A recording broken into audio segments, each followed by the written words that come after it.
Oke, teman-teman, selamat datang di sesi diskusi Libera Mentis. Ini adalah sesi perdana dari eh, program diskusi yang mana dikelola di halaman Facebook Libera Mentis. Kali ini saya kedatangan narasumber. Kebetulan dia adalah seorang budayawan dan mahasiswa teologi. Silakan perkenalkan diri. Ya. Oke, baik, terima kasih buat TP Karapi Stefan yang sudah mengundang saya dalam sesi diskusi ini. Jadi Tabea Waya, perkenalkan, nama saya Gusti Gabriel. Jadi pekerjaan saya sehari-hari, saya seorang mahasiswa di salah satu perguruan tinggi yang ada di Sulawesi Utara, dan saya mengambil prodi teologi, program studi teologi. Dan aktivitas saya juga sehari-hari, saya selaku pelaku budaya, selaku penggiat budaya Minahasa, di mana saya terjun langsung dalam kegiatan-kegiatan seperti kesenian kebudayaan Minahasa lewat tari-tarian, lewat tarian Kabasaran dan juga tarian Maengket, dan juga pelestarian kebudayaan yang lainnya. Oke, Kira-kira begitu. fotografer juga? Enggak. Fotografer. Kerjaan cuma cari duit. Kita lihat dulu perkenalkan diri, Kang.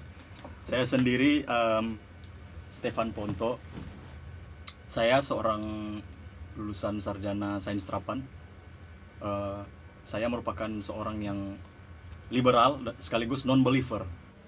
Oke, langsung pada topik. Topik kali ini agak sensitif sebenarnya, karena kami berdua, karena emang narasumbernya adalah mahasiswa teologi sekaligus budayawan, kami akan membahas seputaran agama dan budaya. Nah, tapi perlu juga sih sebenarnya diskusi-diskusi sensitif semacam ini, karena untuk menghancurkan stigma dan prejudis-prejudis di masyarakat dan teman-teman yang mungkin berasumsi bahwa budaya itu sesuatu hal yang A B C D, dan agama juga sesuatu hal yang A B C D, yang mana mungkin dalam perspektif orang yang melakukannya atau orang yang menganutnya sangat-sangat berbeda. Nah, hal pertama yang ingin saya bahas adalah definisi dari agama dan budaya itu sendiri. Bagaimana kalau menurut Gusti? Kalau dari saya mengenai agama dan kebudayaan ini, pertama ya, agama itu sebenarnya tujuannya untuk kita manusia, untuk menuntun kita ke hal-hal yang lebih baik, menuntun kita agar kita mempunyai satu tujuan.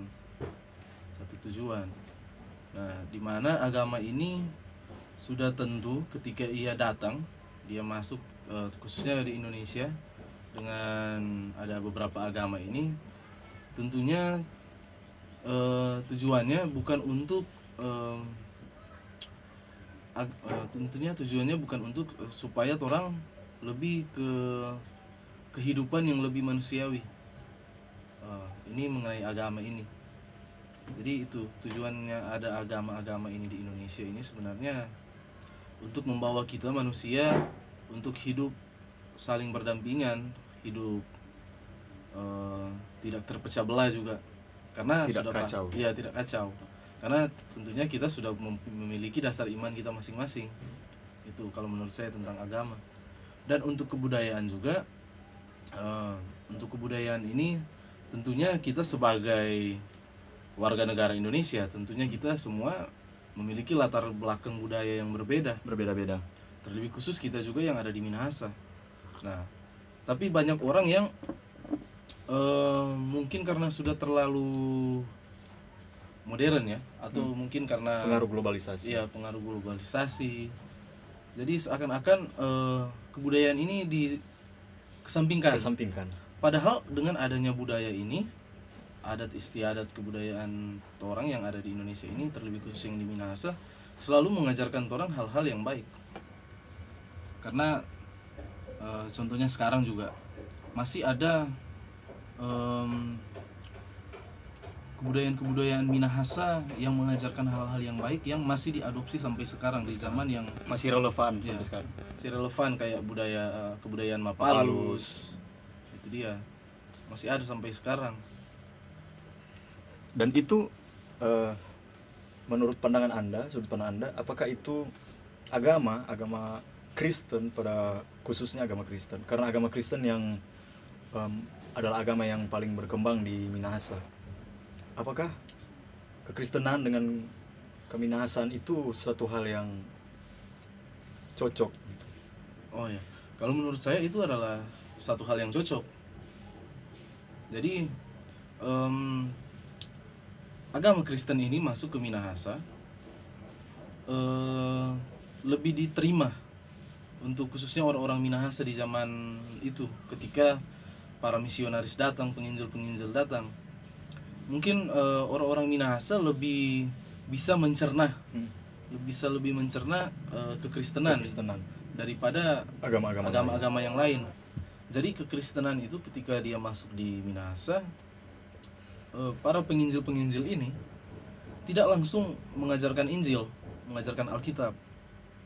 Karena ya sudah pasti orang-orang Minahasa pada waktu itu masih boleh dikatakan primitif lah, ya kan, belum bisa membaca ini itu. Ya, jadi para penginjil otomatis mereka datang mengajar dulu, bukan mengajar dulu sih, malahan mereka penginjil-penginjil ini yang mempelajari dulu kebudayaannya orang Minahasa itu seperti apa. Mereka belajar bahasanya, mereka coba belajar dari sisi kehidupannya, baru kemudian ketika mereka sudah bisa mempelajari itu, mereka mulai kemudian secara perlahan mengajarkan Injil kepada orang-orang Minahasa. Tapi mereka mengajarkan Injil itu bukan langsung mengajar langsung dengan Alkitab, dengan apa. Mereka terlebih dahulu mempelajari kebudayaan setempat pada waktu itu. Jadi dalam artian mereka datang beradaptasi dulu dengan masyarakat, lalu akhirnya menyebarkan Injil. Ya, menyebarkan Injil, mengabarkan Injil. Nah, dan di situ ada kemungkinan ya, bisa dilihat kebudayaan Minahasa itu dengan kekristenan itu hampir mirip. Karena otomatis kan kalau kekristenan kan kita mempunyai suatu kepercayaan kepada Tuhan. Orang-orang Minahasa yang notabene juga sebenarnya sudah memiliki kepercayaan bahwa mereka memiliki pencipta. Makanya kebudayaan Minahasa itu ada istilahnya yang opo empung, amang kasuruan, opo wanan atas. Nah, ketika penginjil datang, mereka seakan kayak menyempurnakan tata cara, melengkapi dari mengembangkan tata cara ritual-ritual ibadah orang Minahasa pada waktu itu yang masih menggunakan kepercayaan lokal. Ada kemungkinan ya para penginjil ini, para domeni-domeni, pendeta-pendeta ini mungkin mengatakan kepada orang Minahasa waktu itu, wah, yang kalian sembah ini opo empung, yang kalian sembah ini opo wanan atas, amang kasuruan. Ini kalau di daerah kami di Eropa ini yang kami sebut Yesus Kristus, yang kami sebut Tuhan. Nah, dari situ kemungkinan orang Minahasa mulai pemikirannya mulai terbuka, mulai menerima, akhirnya memeluk Kristen, agama Kristen. Makanya di Minahasa ini ya yang lebih dominan agama Kristen. Iya sih. Itu dia. Jadi kalau menurut saya kebudayaan Minahasa itu dengan agama Kristen itu tidak jauh berbeda sih. Selaras. Iya, selaras. Nah, jadi terjadi sinkretisme. Iya. Dari kebudayaan Barat dan kebudayaan Minahasa. Sebenarnya itu juga yang saya baca sih, pernah baca buku Grafland waktu itu. Iya. Pinjam Batamang. Nah, di situ kan Grafland tulis tentang waktu dia datang, terus DP teman-teman misionaris itu, mereka waktu itu berbaur di masyarakat, berperan bukan hanya sebagai misionaris, tapi berperan juga sebagai dokter misalnya, dokter, pendidik, sebagai pendidik, guru dan lain-lain. Nah, dari pendekatan ini akhirnya masyarakat pada akhirnya memeluk agama Kristen. Jadi berbeda dengan di Eropa. Kalau di Eropa kan mungkin di Eropa Utara itu kan bangsa Romawi itu pas menjajah kan itu langsung dengan kekerasan. Iya. Itu berbeda dengan di Indonesia. Jadi kalau ada stigma di mana mengatakan oh agama Kristen itu agama penjajah. Itu sebenarnya stigma yang konyol sih sebenarnya, karena agama Kristen masuk tidak melalui penjajahan, Iya. maksud tidak melalui Tidak pemaksaan, tapi berbaur dan Berbaur. akhirnya berkembang di masyarakat. Jadi masyarakat yang menerima agama itu sendiri. Nah, sekarang saya mau bicara soal sentimen agama itu sendiri. Kan biasanya beberapa tokoh di masyarakat, terlebih khusus politikus atau tokoh-tokoh masyarakat, ada beberapa oknum di tokoh-tokoh di masyarakat yang sering menjual sentimen agama untuk kepentingan mereka sendiri atau kepentingan partai politik tertentu atau kelompok tertentu. Nah, itu menurut pandangan Anda bagaimana itu? Ya kalau menurut saya sih itu sesuatu hal yang bodoh sih. Sesuatu hal yang nggak bagus ya, yang tidak bagus. Karena sebagai orang percaya kita wajib menjalankan kewajiban kita sebagai orang yang percaya, yaitu dengan hal-hal yang baik. Kalau kita sudah menggunakan hal-hal yang seperti itu, tentunya itu bukan hal yang baik sih menurut saya. Karena itu mengeksploitasi iman. Iya. Mengeksploitasi iman itu.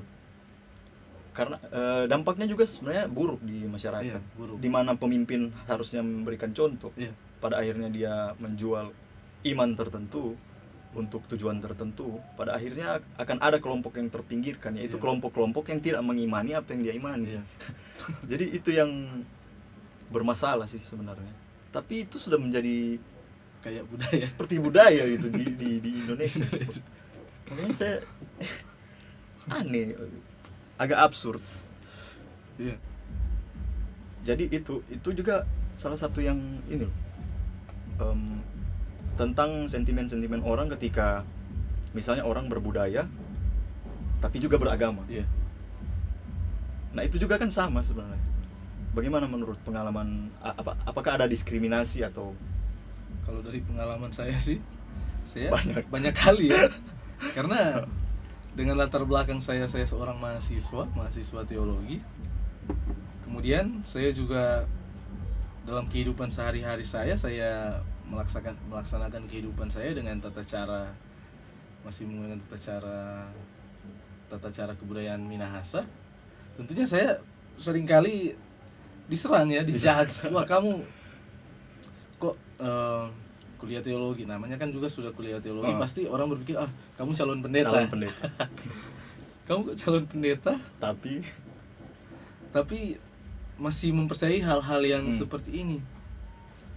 Ya, sebenarnya itu kita sih menganggap orang-orang yang berpikiran seperti itu mereka sih yang pemikirannya sempit.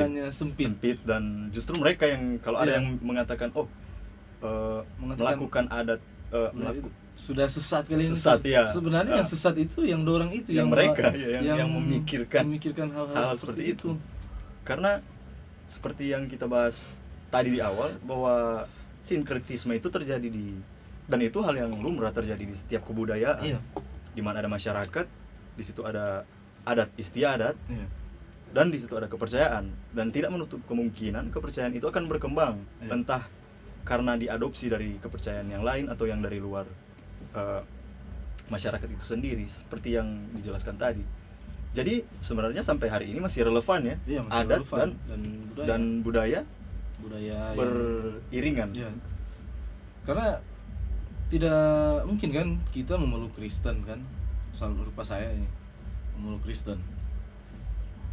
Terus kehidupan pribadi sehari-hari saya harus mengikuti kebudayaan Kristen yang di Israel. dari sananya dari Israel. Tidak ya, mungkin kan? Karena adatnya berbeda. Iya, adatnya berbeda juga dengan mereka yang di sana. kepercayaannya yang diadopsi, adatnya masih sama, Iya. masih Indonesia Iya, seperti itu. masih Indonesia. Itu saya ingat Iya. kata-kata Bung Karno itu. Iya. Bung Karno, kalau jadi Hindu jangan jadi orang India. Kalau jadi Islam jangan jadi orang Arab. Jadi Katolik jangan jadi orang Itali. Ya, orang begitu. Yahudi lah itu. Ah. Jangan jadi seperti itu. Tetap jadilah Orang orang Indonesia. Indonesia. Nah, itu yang harus kita cerminkan sih sebenarnya. Pemikiran Bung Karno itu. Ya. Nah, sekarang tentang saya kebetulan adalah seorang yang non-believer, dan saya lebih suka disebut non-believer atau free thinker, pemikir bebas, daripada seorang ateis. Nah, saya mau menanyakan pendapat Anda tentang ateisme itu sendiri. Kalau menurut saya ya sah-sah saja sih kalau di Indonesia sebenarnya ya. Karena kita sebagai negara yang berdiri bukan berdasarkan agama, jadi ya Dan negara demokrasi juga. iya, negara demokrasi, jadi saya rasa kita sebenarnya sudah bebas untuk memiliki kepercayaan apapun. kepercayaan apapun, asalkan kita masih saling menghormati saja sih. Begitu kalau pandangan saya untuk para mereka. Saya juga tidak bisa untuk menghakimi mereka itu yang Atau memaksa mereka menganut kepercayaan tertentu. Iya, menganut kepercayaan memaksa. tertentu untuk memaksa atau memaksa mereka untuk ikut harus percaya harus dengan saya. Atau ini sebenarnya itu Hal yang konyol sih. Hal konyol. Soalnya begini definisi iman, dan pasti Gusti tahu benar soal ini. Iman itu kan personal. iya, Jadi tidak bisa dipaksakan. tidak bisa dipaksakan. Sekalipun Anda diancam, sekalipun saya misalnya sebagai non believer diancam misalnya, wah kamu harus masuk satu jenis kepercayaan, atau kau harus, atau kalau enggak saya bunuh misalnya. Begitu misalnya, saya kan enggak mau dibunuh, pasti saya masuk Kristen aja atau saya masuk Islam aja pasti. Tapi iman saya, hati saya tidak akan berubah pasti. Iya. Hanya karena saya menganut, hanya karena terancam, merasa terancam. Iya. Nah, itu yang justru melacuri justru nilai-nilai kebebasan individu. Iya. Sebenarnya untuk berpikir dan mempercayai hal-hal yang ingin dia percayai, selama outputnya itu tidak radikal, tidak menyinggung, tidak anti agama. Saya mau meluruskan juga, ateisme itu bukan antiteisme. Ateisme dan antiteisme itu dua hal yang berbeda. Ateisme adalah definisi untuk orang yang tidak percaya Tuhan tertentu, dan antiteisme itu adalah orang yang fobia atau misalnya dia benci terhadap agama. Dan itu adalah dua hal yang berbeda. Bahkan saya sendiri, saya tidak suka sebenarnya disebut ateis. Saya lebih suka disebut non-believer, tidak percaya, bukan orang yang percaya, seperti itu. Karena ateisme itu free thinker. Iya, free thinker, pemikir bebas. Karena ateis itu sendiri bukan sebuah kata yang memiliki makna, kata yang konyol justru sebenarnya ateis itu. Karena mana ada kata untuk tidak mempercayai kuda terbang misalnya, atau Pegasus. Apakah nggak mungkin kan disebut A Pegasus atau A unicorn, A peri gigi atau apa? Kan itu bukan sebuah kata juga, hanya sudut pandangnya yang berbeda. Mungkin sudut pandangnya tentang Tuhan itu apa, definisi Tuhan itu apa, ya itu terjadi perbedaannya di situ. Dan itu bukan suatu hal yang harus diperdebatkan dan dipermasalahkan sebenarnya. Karena kalau masalah iman itu, masalah kepercayaan itu kan kitanya masing-masing. Sebenarnya ateisme sendiri banyak juga yang berasumsi bahwa ateisme itu tidak selaras dengan Pancasila, karena sila pertama adalah ketuhanan yang Maha Esa. Tapi beberapa yang saya baca itu sila ketuhanan itu sebenarnya bukan berarti satu sosok Tuhan. Bahasanya adalah ketuhanan yang Maha Esa. Jadi yang dimaksud oleh sila pertama itu adalah nilai-nilai ketuhanan itu sendiri. Yang mana nilai-nilai itu tercermin dari beragam kepercayaan setiap agama yang ada di Indonesia. Nah, tidak menutup kemungkinan juga para ateis atau agnostik itu memiliki nilai-nilai ketuhanannya sendiri. Seperti misalnya mereka mengadopsi humanisme misalnya. kemanusiaan. Itu kan, jadi kalau ada orang yang bilang, wah ateisme tidak sesuai dengan Pancasila, sila pertama, Ya. tapi sila kedua kemanusiaan. Jadi dia mungkin tidak sepenuhnya selaras dengan sila pertama, tapi sila kedua yang dia selaras, yaitu kemanusiaan. Karena ateisme kan lahir dari humanisme. Ya. Basic ateisme itu humanisme, karena humanisme adalah antitesis dari teologi, teokrasi, seperti itu. Kalau saya sendiri banyak baca-baca khususnya juga menonton tentang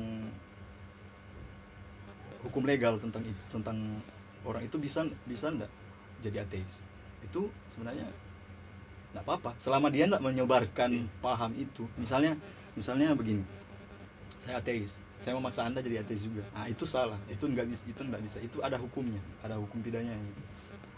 Tapi memang posisi orang-orang non-believer, yang orang ateis, agnostik dan lain-lain, ya posisinya di administratif yang akan bermasalah. Iya. Karena di KTP kan ada KTP. agama, KK, ya punya urusan administrasi lah ya, yang legal, Kantor kuliah pasti itu kerja nikah aja harus pasti, karena agama menyatu. Tapi itu sebenarnya ya kembali lagi, kalau tergantung dari sudut pandang kita sendiri, agama itu apa. Yeah. Kalau Anda cuma memandang agama itu hanya sebagai, misalnya saya, technically I'm an atheist, but secara administratif saya masih Kristen. ya. Seperti itu. KTP. Ya apa? Ya itu istilah yang di Kristen KTP. Kan sebenarnya banyak juga Iya, sebenarnya orang-orang yang mengaku beragama tertentu tapi tidak mencerminkan agama itu. Di Minahasa saja kan sekarang mungkin karena kalau dulu kan belum diakui ya. Kalau sekarang kan sudah diakui untuk penghayat kepercayaan. Nah, dulu orang-orang Minahasa yang memiliki penghayat orang-orang Minahasa yang penghayat kepercayaan ini, mereka hanya menggunakan agama yang diakui secara administrasi. Agama yang diakui secara administrasi untuk mengurus surat atau apa. Tapi sebetulnya mereka ini adalah orang-orang yang penghayat kepercayaan yang itu terjadi di berarti bukan cuma di ateis. Iya. Orang-orang tidak beragama. Bahkan saya juga pernah nonton itu ya, cuma lihat di YouTube sih. Sebenarnya yang lebih besar itu yang penghayat kepercayaan itu di daerah Jawa dan juga di Sumatera. Kalau di Jawa kan itu ada yang Sunda Wiwitan, Kejawen. Nah, mereka itu menganut Islam hanya karena untuk urusan administrasi. Oke. Ya, jadi dari diskusi kali ini, kesimpulannya dari saya itu, jadi sebenarnya perbedaan sih, kalau dari kesimpulan saya ini perbedaan yang menyatukan. Yap, benar. Menurut saya, karena kan negara kita ini juga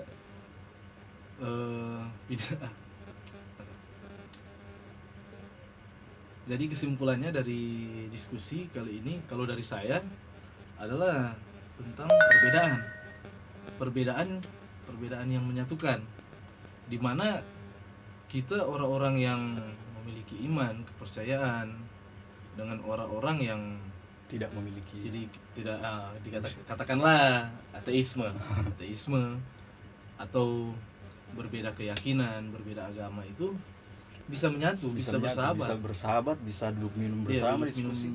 Dan itu bukan sesuatu hal yang harus ditakuti lah sebenarnya. Harus ditakuti. Masa takut hanya karena imannya berbeda? Kan konyol. Konyol, karena negara ini yang menyatukan kita itu perbedaan. Iya, itu yang kesimpulan saya juga sebenarnya sama. Negara ini terbentuk dari orang-orang yang dengan berbagai latar belakang. Keimanan, suku, adat istiadat, ras, dan kita harus mencerminkan mereka sebenarnya. Kita berbeda-beda, tapi bagaimana caranya agar kita hidup di masyarakat itu